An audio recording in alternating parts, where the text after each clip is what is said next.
வணக்கம். என் பெயர் ரக்ஷன். நான் புனித் ஜோசப் சர்வதேச பள்ளி ஆழ்வை மொழியில் 4ஆம் வகுப்பு படிக்கிறேன். நான் இப்பொழுது உணவே மருந்து என்ற தலைப்பில் ஒரு சில வார்த்தைகள் கூறுகிறேன். நோயற்ற வாழ்வே குறைவற்ற செல்வம் என்பது பழமொழி. உடல் ஆரோக்கியம் தான் மற்ற எல்லா செல்வங்களையும் விட சிறந்தது. நோயற்ற வாழ்வினை வாழ உணவு மிகவும் முக்கியமான ஒன்றாகும். உணவே மருந்து என்று இருந்த நாம் இன்று மருந்தே உணவு என்ற நிலைக்கு தள்ளப்பட்டுள்ளோம்.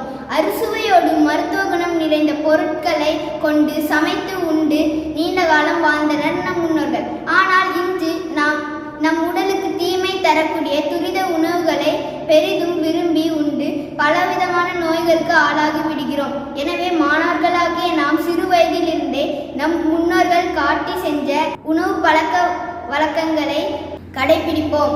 அரிது அரிது மானிடராய் பிறத்தல் அரிது என்ற ஔவையின் வாக்குப்படி இறைவன் நமக்கு கொடுத்த மானுட வாழ்வினை நோயின்றி பாதுகாத்து ஆரோக்கியமாக வாழ்வோம். நன்றி.